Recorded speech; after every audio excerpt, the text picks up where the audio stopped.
perang terhadap narkoba dan jaringan pengedar narkoba.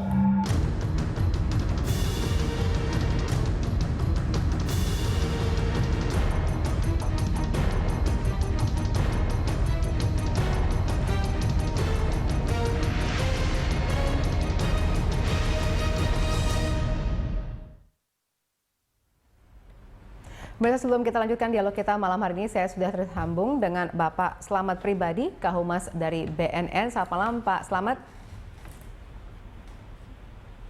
Halo. Baik, Pak, kami ingin menanyakan kepada Anda sebagai Kahumas BNN, apakah target operasi yang sudah dicanangkan selanjutnya dalam rangka menjawab instruksi Presiden mengenai pemberantasan narkoba di Indonesia? Iya, kalau bertanya soal target operasi, tentu ini cakupannya sangat luas ya. Ada dua, operasi yang bersifat preventif dan operasi yang bersifat represif. Saat ini sedang berlangsung operasi yang bersifat preventif, masif sekali. Kemudian operasi represif juga mulai masif. Jadi ada dua sisi yang dilakukan oleh BNN. Itu saja. Oke, kalau kita lihat dari langkah-langkah yang sudah dilakukan sekarang, apakah sudah cukup? Karena kan kalau kita melihat perkembangannya, bahkan ada napi-napi yang masih bebas bekerja dalam tanda kutip dan bisa berbisnis narkoba dari dalam lapas. Diulang, agak terputus.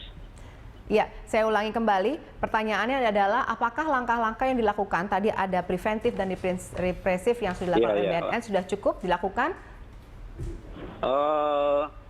Cukup, tidak cukup, relatif. Tapi negara harus hadir sesuai dengan perintah undang. Tidak di mana politik hukum, undang-undang narkotika ada dua pendekatan. Itu Pak Beni sudah menguasai itu, ya, yaitu supply reduction dan demand reduction. Itu yang lain. Supply reduction itu soal narkotikanya dan soal pencucian uang. Sedangkan demand reduction dari sisi pencegahan, pemberdayaan, dan juga dari sisi pengobatan atau rehabilitasi. Jadi memutus mata rantai kejahatannya iya, kemudian memutus mata rantai orang yang menyalahgunakan juga iya, itu Pak. Oke, kalau kita lihat ada beberapa pihak yang mengatakan bahwa hukuman mati saja tidak cukup untuk bisa memberantas narkoba. Nah, kalau begitu, apakah langkah yang menurut Anda perlu dilakukan oleh pemerintah untuk dalam rangka mengurangi dampak dari narkoba itu sendiri? Iya, hukuman mati saya kira sudah cukup ya, sudah bagus di dalam pasal 10 Undang-Undang KUHP pasal 10, kemudian putusan Mahkamah Konstitusi yang menyatakan bahwa hukuman mati itu adalah konstitusional. Kemudian ada beberapa putusan Mahkamah Agung di dalam pertimbangannya menyebutkan bahwa putusan mati apabila sudah memulai proses panjang dan oleh pengadilan dan mempunyai kekuatan hukum yang tetap, maka itu bukan melanggar hak asasi manusia. Harus dilakukan. Yang lain adalah masyarakat, aparat, antar aparat, masyarakat dengan aparat, aparat dengan masyarakat. Pilihannya itu sinergi itu Mbak. Oke, dari data yang dimiliki oleh BNN sendiri dengan adanya hukuman mati itu, apakah benar bisa membuat angka peredaran narkoba itu menjadi drastis turun ataupun berkurang bandar-bandar narkoba itu? Apa justru sebenarnya tidak terlalu berpengaruh karena tadi ada permasalahan di sistem dan lain-lainnya?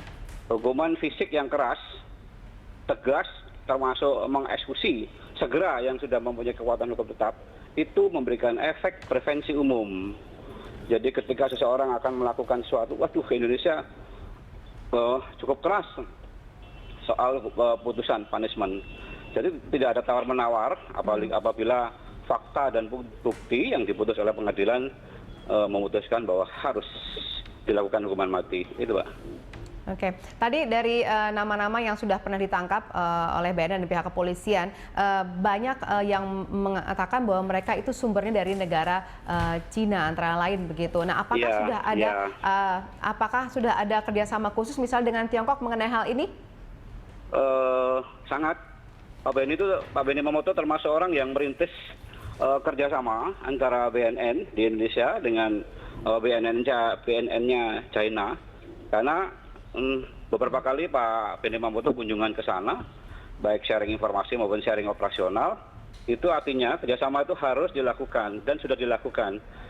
beberapa waktu yang lalu ketika melakukan penindakan terhadap kasus 862 kg wong Ciping, tersangkanya orang China, itu kepolisian China atau BNN China datang ke sini.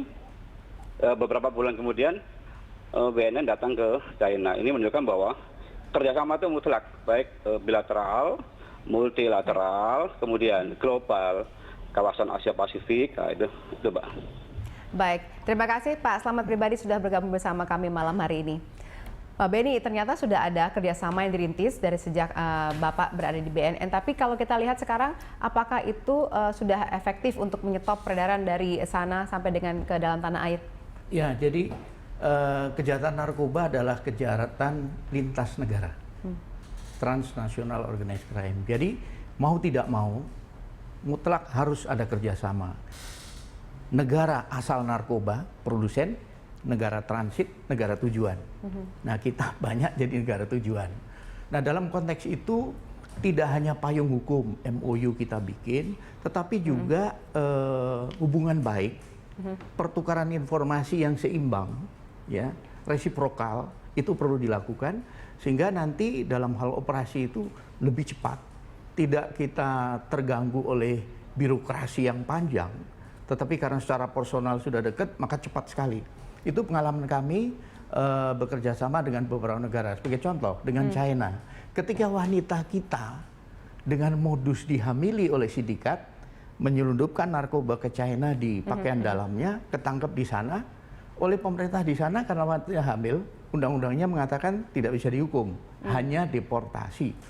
Maka kami terbang ke sana, kita diskusi, saya sampaikan, untuk membuat efek jerah, saya harus bisa mengajukan orang ini ke pengadilan di Indonesia, di Pengadilan Negeri Jakarta Pusat. Syaratnya saya harus boleh memeriksa para aparat yang menangkap. Apa jawaban mereka? Setuju. Dan modus itu drastis turun, karena ternyata bisa dihukum.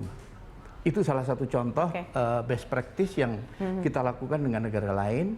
Demikian juga dalam konteks seperti kasus Freddy Budiman yang 1,8 juta butir ekstasi, sama.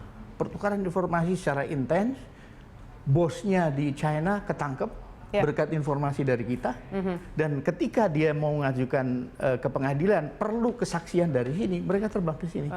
Baik, jadi cukup efektif dengan melaksanakan kerjasama internasional seperti itu. Pak Anton, terakhir sebelum kita tutup, menurut Anda harusnya ada tindakan mungkin yang lebih agresif seperti apa dari pemerintah untuk bisa mengurangi bandar bahwa narkoba? selama ini BNN cukup bagus, kita konsen. Tapi saya ingin katakan konsep dasarnya dulu.